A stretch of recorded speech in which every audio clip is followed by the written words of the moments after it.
Welcome to the Abundance Hack Podcast, where we want to inspire you to push past your blocks, limiting beliefs, and comfort zone to live a confident, happy, and fulfilling life. I am your host, Niajae, influencer, motivational speaker, and boss babe. Every time you hit subscribe or leave a 5-star rating, I do my happy dance.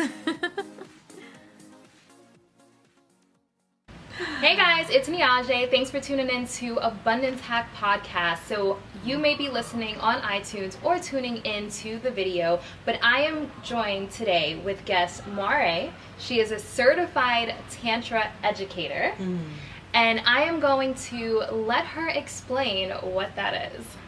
Oh, great.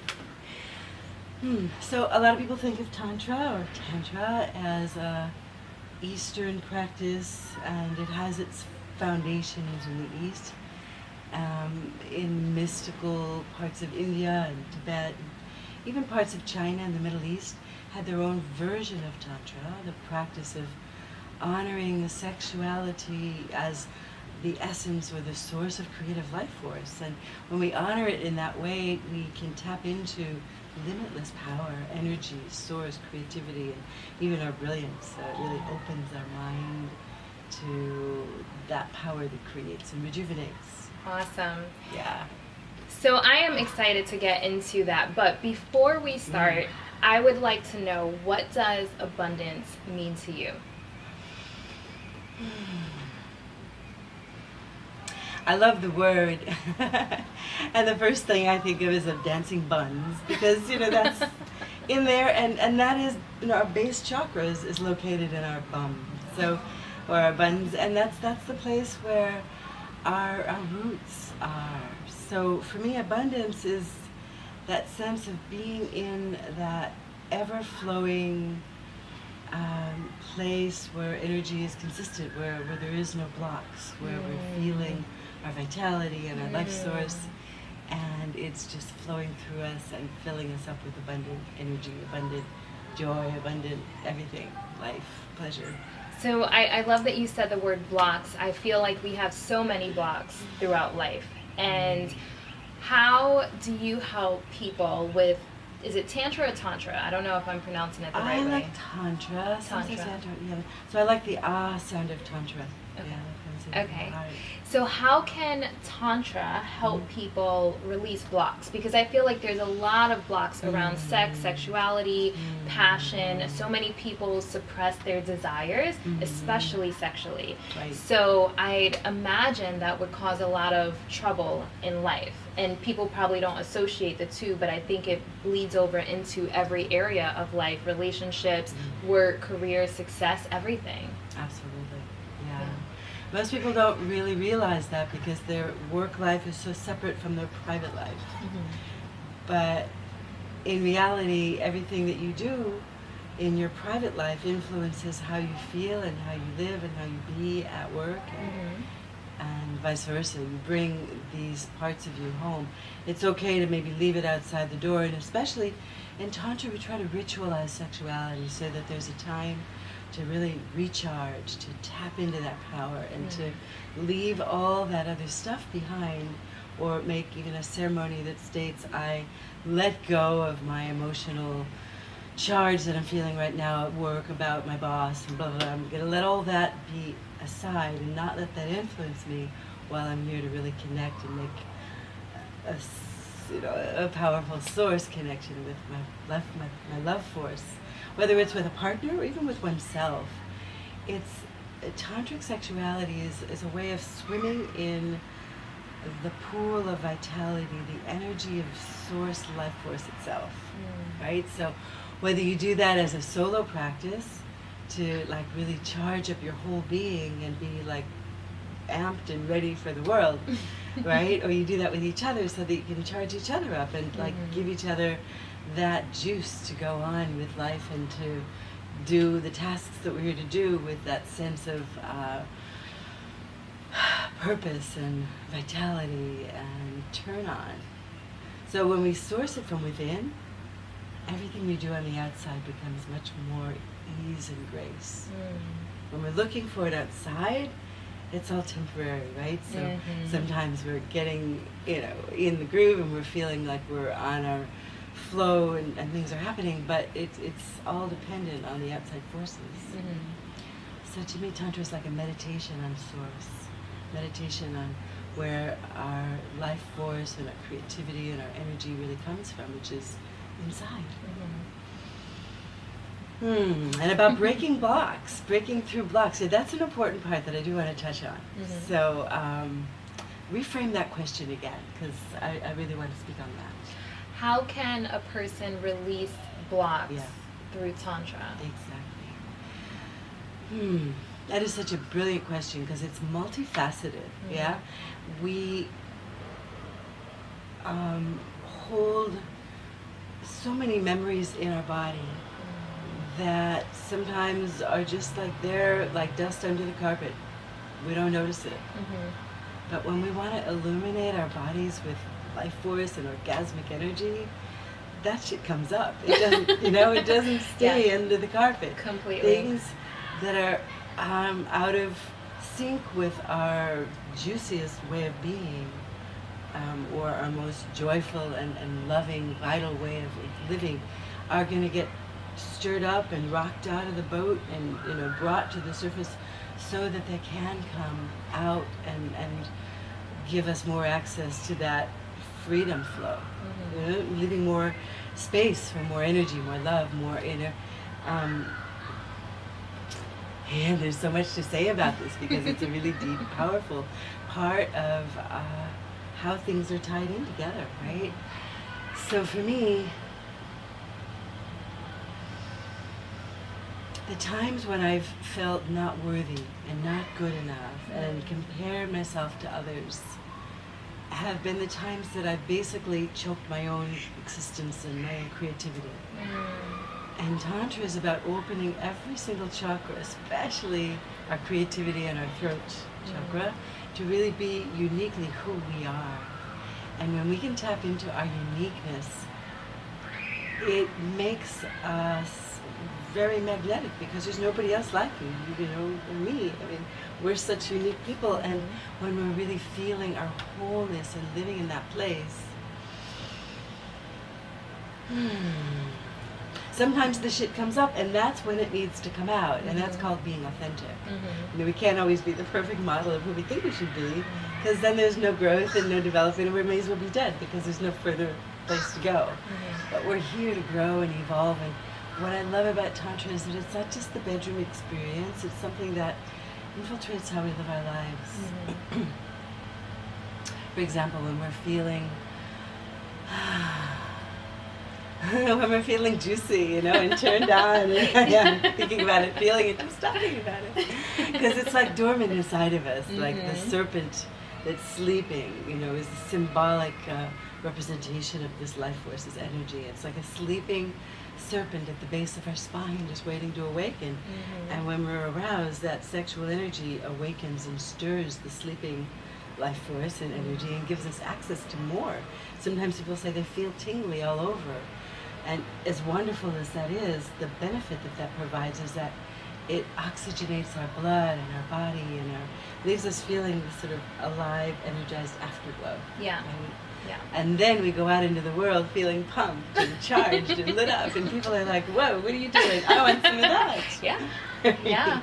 I believe that they said, like, an orgasm, I know that escalated quickly, but an orgasm is like one of the highest forms of energy. And so that's why they say, like, orgasmic manifestation is really powerful. And one of the biggest reasons why I wanted to interview you is because, and I'm single, so this is not specifically for people in relationships. You definitely want to have a good relationship with yourself, but for those in relationships as well, I feel like that desire that we all have, because sex is a natural thing, it bleeds over into every area of life. And if you're suppressing your desires and you're not honoring them and embracing them, it will cause blocks in other areas of life. So can you speak to that? Yeah, and those blocks will influence and affect our sexual blocks. Even when we feel like we're not lovable or we've been violated sexually, those things affect how we feel about ourselves in the world. They affect, even though you never say a word about it, because people don't, they don't talk about it, but it still shows up in their posture, in their demeanor, in their, you know, expectations or hopes and dreams. How valuable can we allow ourselves to feel? How much power can we give ourselves permission to embrace and to take on? Yeah. I wanted to say something about that illumination factor. When, you know, when we're in orgasm, it lights up our brain and the whole frontal lobe gets lit up, and we've seen brain scans of orgasm, people especially in tantric orgasms,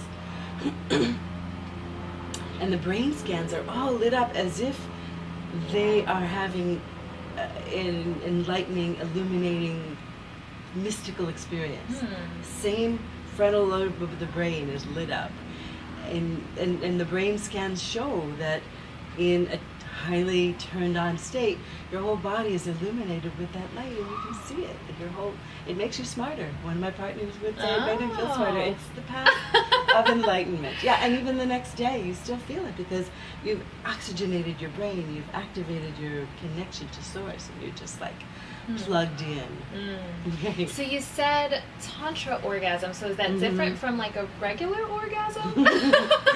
So this is where I don't know. So if I don't know, my audience probably doesn't know. So now I'm like, ooh.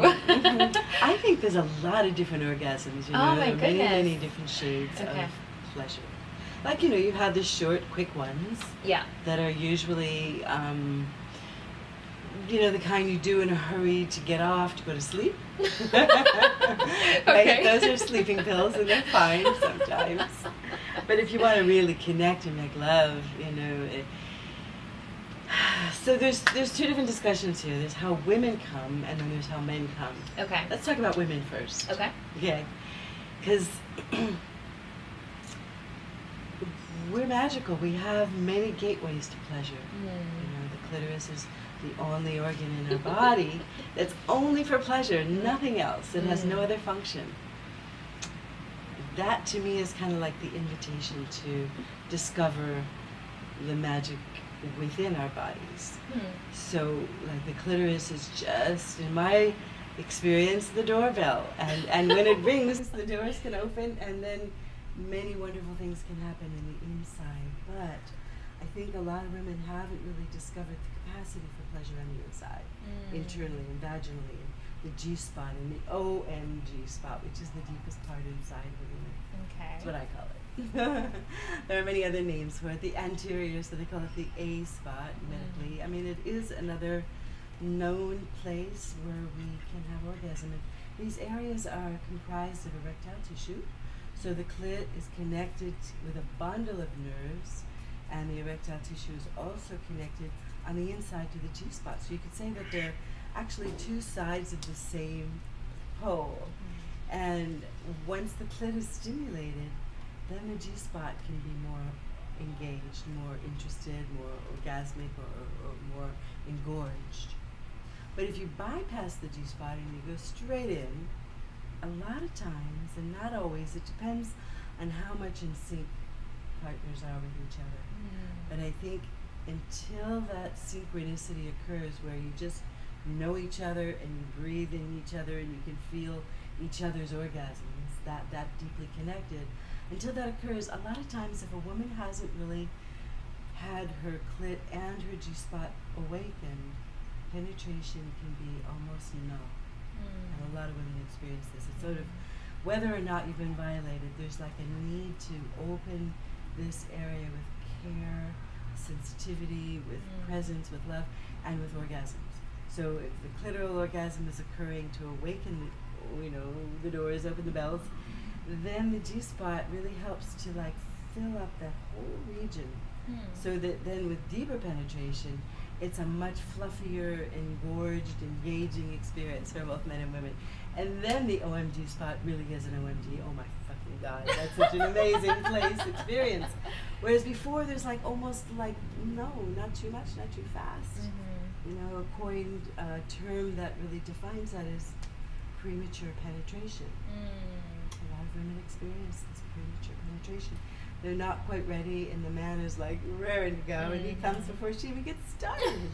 Right? Yeah. That happens. So, do you know the statistic of how many women haven't had an orgasm? Like maybe by, I feel like it's something like, I don't, it's pretty high. I mean, there's a lot of different stats, and of course women are known to fake it, so are we telling the truth?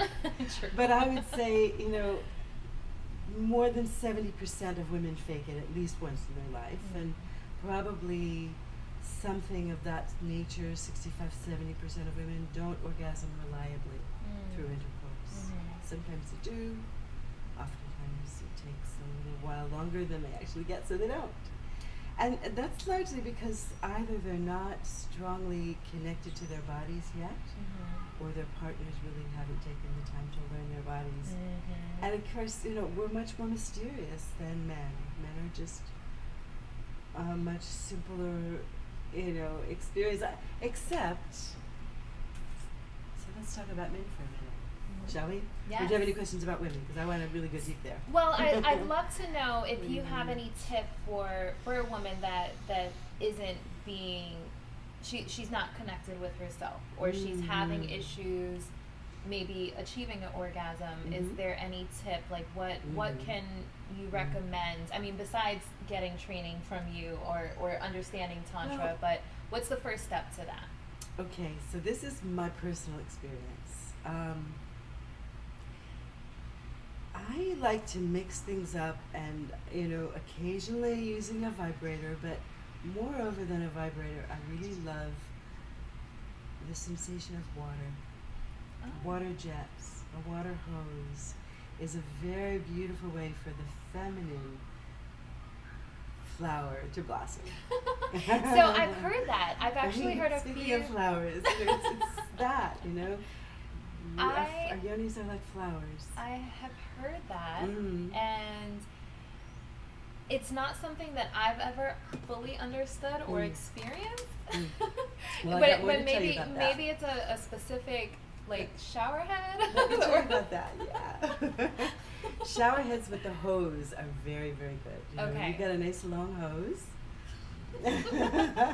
and you can lie down and relax in the bathtub, and then allow this water to massage any parts that are tense. Okay. And you can use across your whole body, but it's the sensation of the warm water floating, and whatever fragrances or salts you put in the water that amplify it. You can even put prayers in the water, because we find out now that when you put conscious intention into the molecules of water, it imprints them with that intention, that vision. I love Messages that. from water have shown that to be true. And so if you put a little prayer of intention, I want this bath to fill me with pleasure and to remove all my stresses and tensions and leave me feeling bubbly and energized, right? You can do that with any conscious gesture. Even when you make love, or when you're giving pleasure to yourself, make a prayer that says, I open myself to be filled with pleasure. That in and of itself, I think, starts, especially for women, take us out of that place of anxiety, anxiousness, trying too hard, struggling to come, and puts us in this place of priestess. This is my pleasure. I claim it. I open myself. I claim. I command pleasure to fill my body. But you do that with love and gentleness. It's not like a dominant or command, but it is a sense of I'm owner of this body, and I command it to open up to my desires and to reveal its magic to me.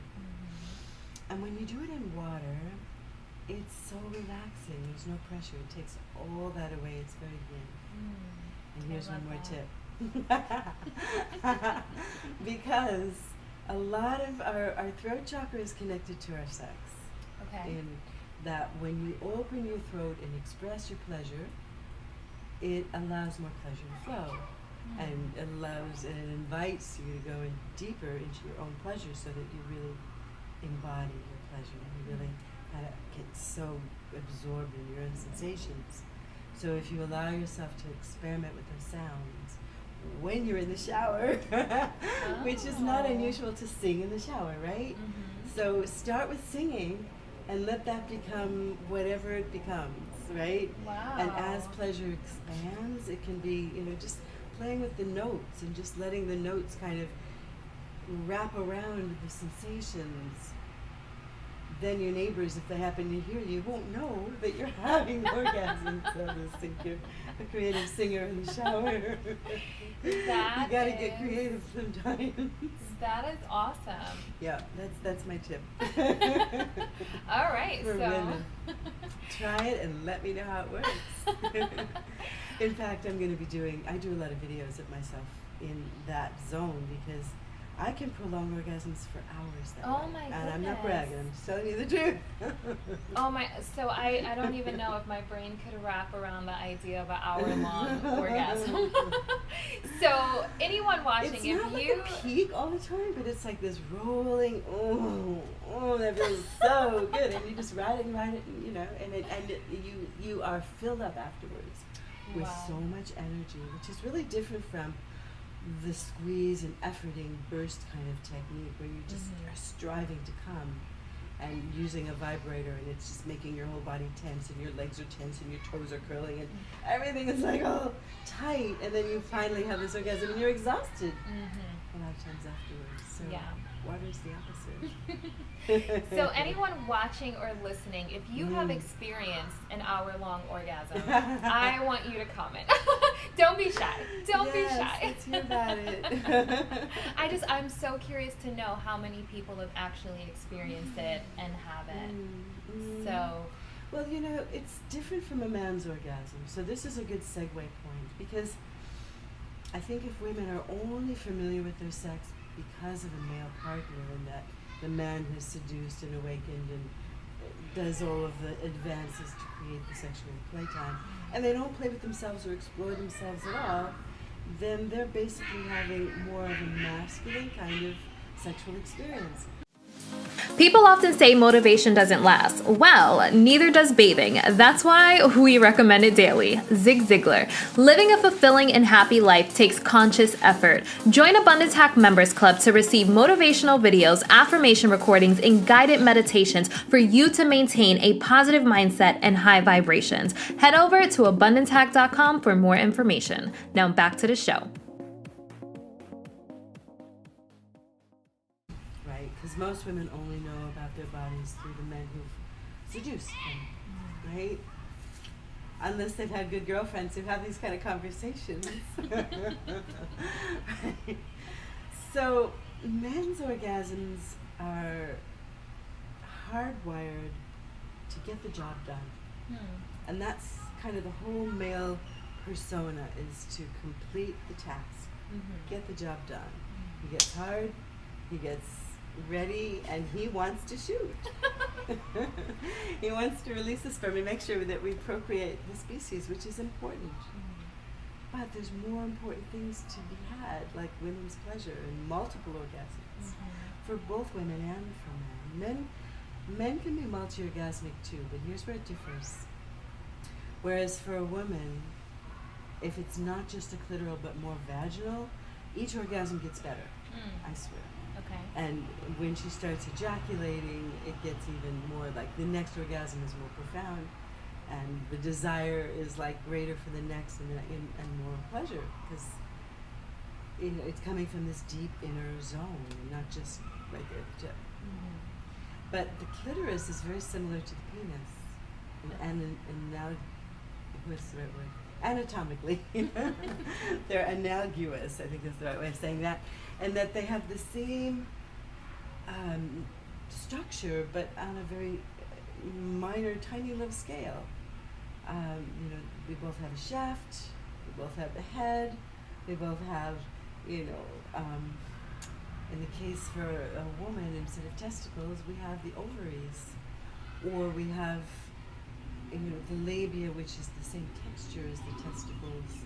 And when an infant in utero is less than 3 months, they're actually anatomically the same. So a clitoris becomes a penis, and the line that opens the vagina becomes what they call the raphe line. You'll see on the bottom of a man's penis, just that kind of ridgy line. It's a very sensitive place, and right near the head, on the bottom shaft is a place that's very sensitive, like the clitoris. So it has a lot of the same nerves.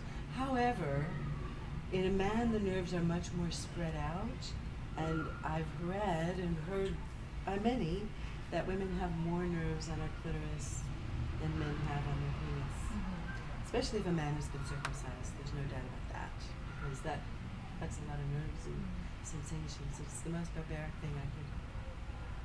Another conversation. So really, but as far as the orgasm, yeah, I wanted to touch on. I don't know the proper name for it, but I know when we spoke about doing this interview, it was something about a man not ejaculating, so being able to have an orgasm without actually ejaculating.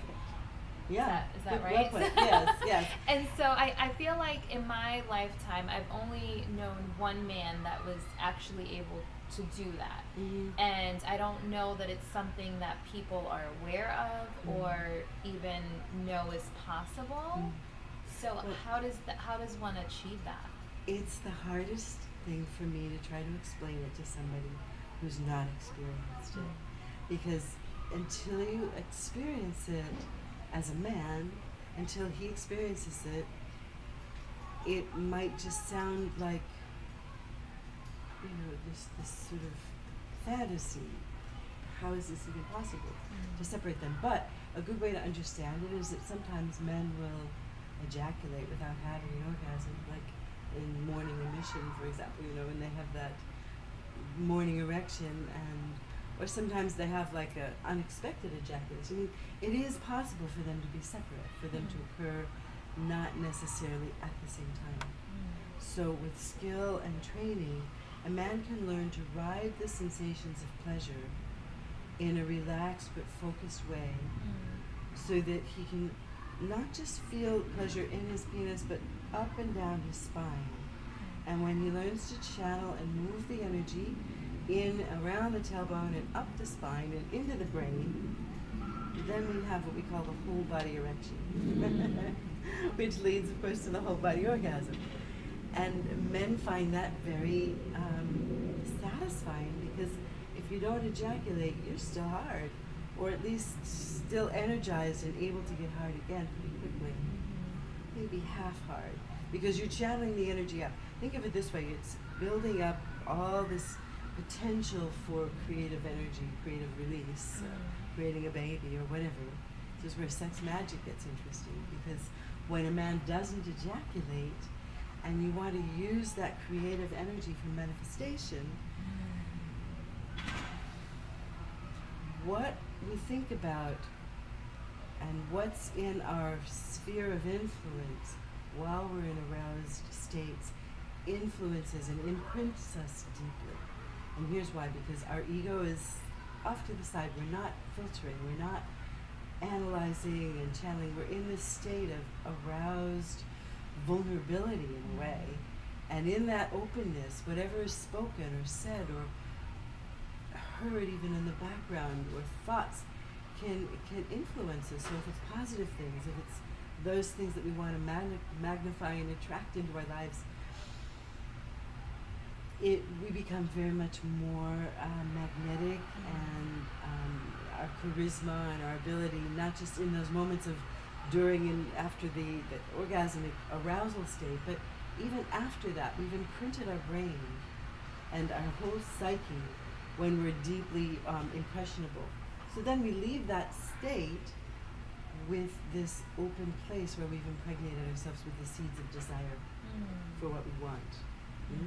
So there's a reason why men shouldn't ejaculate every time, because there's a great deal of vitality in his sperm, and the semen contains lots of nutrients. Because when he doesn't ejaculate, he still has that energy lingering in his body. And if he loops it around and has an orgasm without ejaculating, he gets more turned on. He gets more charged, just like a woman does. And the next turn on, or the next orgasm, or if he builds it and decides that eventually he wants to ejaculate, it will, without a doubt, be a stronger orgasm for him. But when he gets really skillful, it can happen that the orgasms just get stronger without the need or the desire to release. And I know some men, I've been in this field long enough to know quite a few, who have had that experience, and they say, why ejaculate when I feel so much power when I don't? Even to the point where they feel that they become more psychic. Oh. Yes, they have more intuition, more dreams, more colors in their dreams.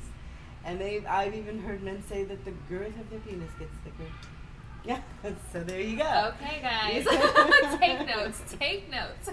These are things that most people don't talk about. That is interesting. Yeah. So, oh my goodness, so many questions. I have so many questions. If you are tuning in, listening, or watching, and you have questions, definitely comment so we can have your questions answered, because I know I have a ton. So, one of the things I wanted to talk about this topic because I feel like we suppress our desires. And I feel as though, like, it starts here. When someone is in touch with themselves, you can tell in their confidence. You can tell in the way they carry themselves in life. And when someone isn't, they're a lot more timid. And another thing that I wanted to touch on, besides just suppressing desires and confidence, because, you know, if someone's getting loved good, whether they're loving themselves good or being loved by their partner good, it makes them more confident in every area of life. When you know how they say women have a glow, it's not just when they're pregnant, but like when a woman falls in love because she's radiating that energy. And so that's one of the important things, because people probably would be like, okay, why are you talking about this topic when it's about living an abundant life? But it's like intimacy, whether it's with yourself or with your partner, is a huge part of life. You have to tap into your desires and really be able, they say turn on, be able to turn it on, to feel good, to feel, and to be lit up.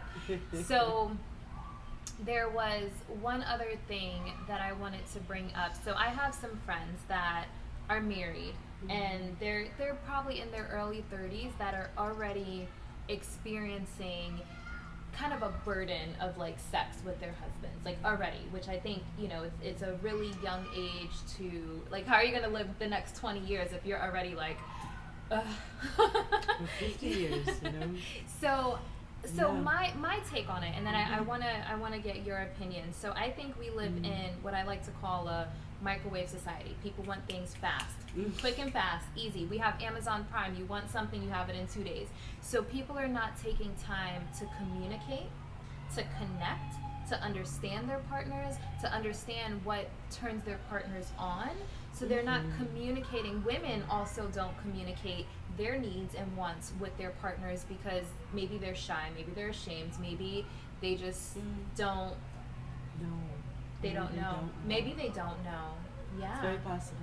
Maybe they don't know. So if the man, he may think he's doing a great job. And if the woman doesn't communicate with them, or if she's faking it, she's faking it, that's why we don't fake it, ladies. And so things just get sour because it's not, we're not being fed. Because real satisfying sex is a physical, emotional, and spiritual experience, and it leaves an afterglow that can stay with us for days.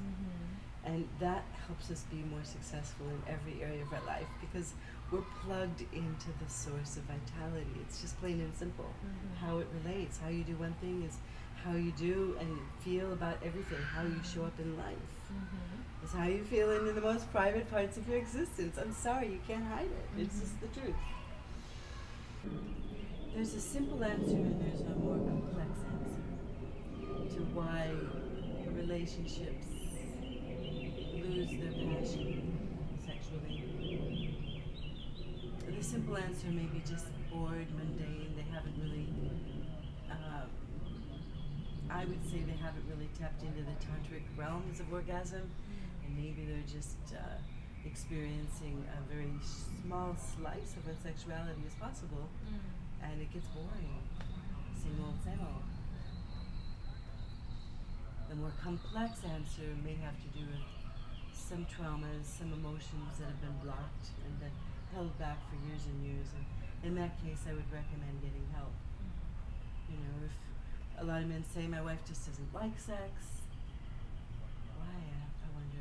She probably doesn't really know what pleasures are possible and available for her if she doesn't like it. I'm almost almost certain of that. Because it's the thing that is most, I mean, think of it this way. We came in on an orgasm. We were conceived in an orgasmic wave of energy. So in a way, it's our most base familiar feeling, sensation, that wave of turn on, tingly aliveness. And that's not just a genital event, it's the whole, like the valley, the river of pleasure. And when we return to that place, it's like going home. It's like coming back to, that's why it's a tantric practice, is often referred to as a religious practice, or, you know, a very spiritual event, because it's connecting to the source that created us. So having said that, I would say, you know, explore, discover, find out what you like, and get creative and have fun with discoveries. And for men who want to learn to prolong the orgasms, because I think premature ejaculation is not lasting as long as you want to. Plain and simple. And or as long as your partner wants you to. And, you know, or ideally or both. You know, if you're in the same place where your desire is leading you on, then learn how to last longer by, first of all, breathing deep and slowing down. Just like that. Just feel pleasure and take it in as if it were a blessing, as if it were a nourishing aroma that's about to become the feast that you're going to enjoy devouring. Take in every breath of that experience, not with anxiousness, like trying to get there, or for men trying to hold back. There's a place in between, trying too hard or trying to not come too soon. And that's the place where we meet. So for men, it's learning how to slow down. Now I'm going to start with women, because we need to take charge here. Men don't know how women's capacity for pleasure is until a woman is able to introduce a man to that experience. And women don't know. It's a catch-22, because women don't know until they know, until they experience it. But I know deep inside of each woman is this pregnant yearning, this desire to have this explosive, divine, whole body, cosmic orgasm. It's imprinted on our consciousness. Some part of us knows that we're capable of that. At least I know I had that reality. That was my truth. I knew it, but I just didn't quite know how to access it. And then I did. And then everything changed. But it wasn't just like then I did. It was like then I had the experience that opened me. And for me, it was through vaginal massage. Not just on the outside, but learning to really tap into touching places inside and feeling, is this pleasure? Is this numb? Is this yearning? Should I go a little firmer? Get curious. What's inside you? Because we have these places, but if penetration sex is just going directly towards the back and not awakening the middle and the gateway and the doorbell too, then there's not going to be a happy song. It's just not likely to happen unless, like I say, you've known each other for years and years and you can just come together instantly. You know, that happens, but it takes a while to get there usually. What would you say to a woman who feels shy, ashamed, or just says she doesn't masturbate? Because I feel like there are women who don't, or at least they say they don't, or they feel I would say a certain type of way about it. Think of it this way, and maybe even take it deeper. If you were taught as a young girl that you have a magic treasure chest between your legs that holds gifts, that holds wisdom, that holds power in addition to pleasure, that gives you access to your source of life force, would you be curious? Would you be willing to explore it and learn about it and get over the shame? Yeah. Shame and guilt are indoctrinated, and they're not yours, and they don't serve us. They disserve us. And when we get curious about that treasure chest and we can learn to open it and discover the precious jewels of pleasure inside of us, that's the gift you want to give to yourself and to your beloved. And when you know that on your own and you're capable of sharing it and saying, hey, honey, let me show you what I know about myself, then you've got this discovery, this adventure, this really fun place to go. Mm-hmm. And I'll tell you a really quick story to exemplify that. Okay.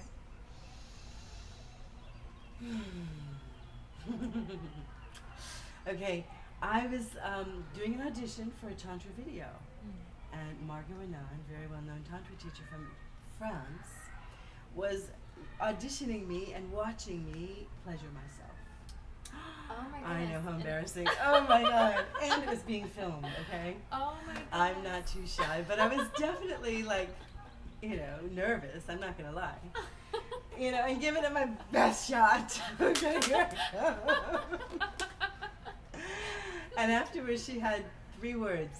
She said, you try too hard. 4 words. You try too hard. And I was like, oh my God, I'm embarrassed now. But the words sunk into my soul. So that night I went home and I tried less. It was like, okay, there's a place where I don't have to try so hard. That woman's wisdom sunk in, and I said, wow, what is that place? And so it was almost like a voice from inside me had a correspondence with me on that. It was like saying, yeah, you don't have to try so hard. So I started listening to what would it be like if I didn't try so hard, but if I just gave myself permission to feel. And pretty soon energy started coming to the surface. I just held my hand over my yoni, in Tantra we call it a yoni, means the sacred space, and I just held it like I was cupping it. And I'm like, okay, I'm not going to try, I'm just going to feel what's there. And within a little while I started feeling a lot. And then I started noticing that my body was responding out of my own intellect. It was just, beyond my intellect. My body was arching and doing things that I'd never done before. I was like feeling from within. So I showed my partner, like, hey, I want to show you something I discovered. But I didn't want him to interfere with the energy, so I said, sit on the floor. You can be close, but not too close. I just want you to witness, and so I showed him what I discovered, which is to feel what's present and to sometimes just be still for a little while until that presence kind of comes to the surface. And when it does, it's sort of like a little sparkling trail of stars or energy, and you can just ride it and you just get in that zone. And it starts to make movements and magic happen in your body. That just happened. I wasn't trying that, but it's like the energy is there, it's always there, it's sleeping inside of us. And when we're stoned, sometimes we access it. When we're high in certain sacraments, sometimes we can tap into it. But it's naturally there all the time, and we can tap into it just by looking, without trying, just by feeling into it. And yeah. So that's a very good tip for women. Don't try too hard, just feel for what's there and follow the subtle. Yeah, and I'm going to follow up that by saying that for men, if you want to be a good lover, a really good lover, listen to and follow your partner's body language. And don't try to make things happen while she's tuning into her subtlety. Be there with her. Just be still and hold each other. Breathe together and feel for that inner stir, that inner kind of energy that isn't about friction. It's about aliveness. It's about the magic that's deep inside of us that connects and that just kind of sings. It goes, yeah, I'm alive and I'm feeling and I'm new. I'm not the same old yesterday. I'm somebody new each time. That way sex is always new and interesting and exciting because you don't know where it's going to go. Sometimes it might bring up tears as we're moving through layers, breaking through blocks. And let those tears be orgasms of your eyes because it's so beautiful. Aww. Yeah. I love that. Eye ejaculations. Tears are precious when they're cleansing. I do believe there's a whole nother layer in deepness and connection that people are lacking. And so if you're new into a relationship or a marriage and you're already bored, you haven't even scratched the surface yet.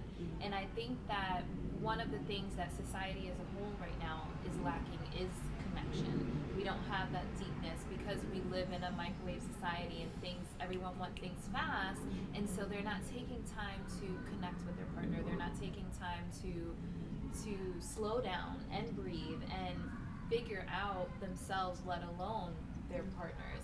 But we can talk about that forever. So there's one more topic that I wanted to talk about before I let you talk about your what you do, your courses and stuff. But I wanted to touch on really quick orgasmic manifestation.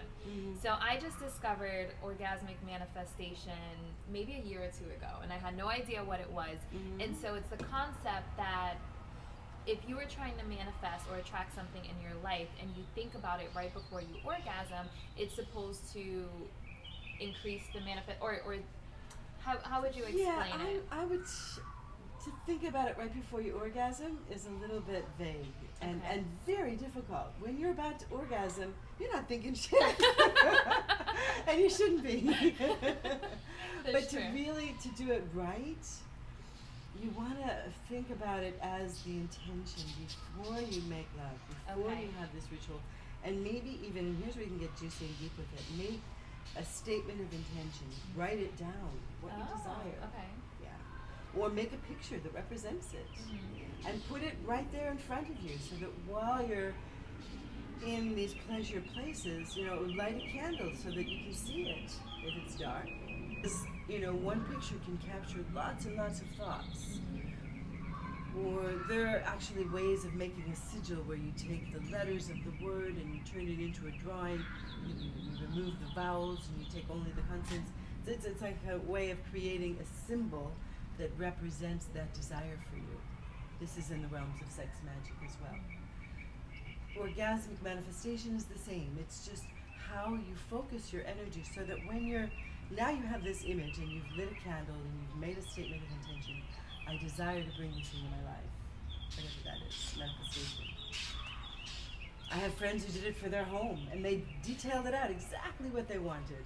And when I walked into their home, it was on an easel right at the front door. All the things that they wanted and this beautiful painting that they had done.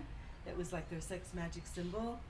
And when they'd make love, they'd focus on it, they'd ejaculate on it, they'd splash on it, they'd charge it up. Oh, wow. Absolutely. That's like a vision board to a whole other level. Yes, exactly. Charge it up every time you turn on. And so it makes that manifestation more and more magnetized. And you align with it. You become in tune with the frequency of what you want, imprinted into that turn-on desire place. And naturally, you attract it.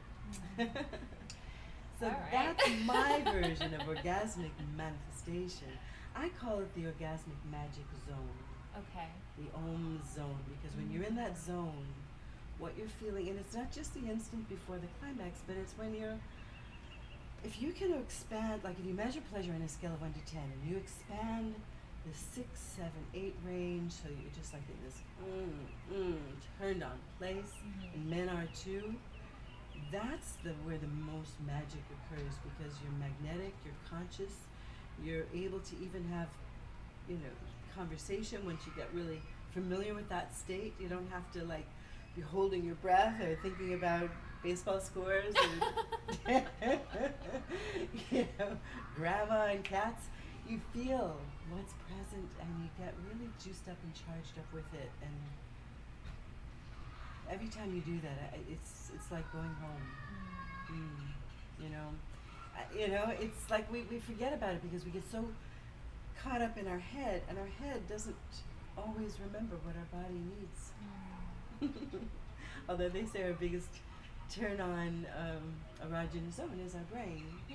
So bringing the body and the mind together with intention and then turning it on with super pleasure is a way to really magnify your life immensely. I love that. And so you teach this. So do you want to talk about what you teach? Yeah, my course is called Coming Together, Body, Mind, and Soul. And it's for men and women and couples. And I address both men's and women's sexuality, and I go into it very deeply so that you not only hear about how wonderful orgasms can be, but you learn how to do it for yourself and for your partner. And it's something you can learn online, because it all starts inside of you, and it's not about the things that you do and the ways that you manipulate each other's bodies. It's not about that at all. It's about the thoughts, how you breathe, how you embody pleasure and like really feel it, express it, become that which pleasure imprints in you, and how you anchor it into your life. This pleasure, when it's really satisfying, stays with you for days. Yeah. Yes. Coming together. Yeah, and men and women need to learn how to come together, because when they can come together, and I don't necessarily always mean climaxing together, but I do at the same time mean that, because when you can feel that great state of no ego bliss together, you really bond. It's a very deep experience. Yet it's not something you can strive for too much, because then you're kind of out of your league and trying to be something else. What it is when you're really in touch with your partner, you just naturally come together. It happens naturally. Their orgasm becomes your orgasm. Their turn on becomes your turn on. And it's just delicious. We merge. Yes. And you have a more abundant life. Absolutely. And yeah, it helps increase your health as well as your wealth. Vitality. Yes. Oh my goodness, thank you so much. So how can people find you if they want to learn more about your course? MareSimone.com, that's Mare. And you'll have a link, right? Yes, I'll have it in the show notes. Yeah, I'll have it in the show notes. So definitely comment if you have any questions, if you are interested in sex magic and what's the name of your course? And Tantra. Yeah, and Tantra. So I also have a Facebook page that's Mare Simone in Tantra Heaven, which is another place where you can find me. And yeah, I am certified in the high levels of Tantra as a practice that becomes a way of unifying with unity, with Source and Life Force. With or without a partner. It's not about how you make love to another, it's about how you love yourself, and then how you share that with a partner. Yes. That's really where it comes from. Yes, I totally agree, because I'm single, but for me, I feel like when I feel sexy, like I love wearing lingerie, for example, but I wear it for myself because I want to feel good, and it radiates into every area of your life when you are connected with yourself and you love yourself. So that is one of the biggest reasons why I wanted to speak on this topic, because we are powerful beyond belief, and there's so much power in intimacy, whether it's with yourself or with a partner. So I hope you guys enjoy this episode, and until next time, love and light. Practice. Thank you for listening to the Abundance Hack Podcast. Don't forget to leave comments and questions. Remember, every time you subscribe or leave a 5-star rating, I do my happy dance.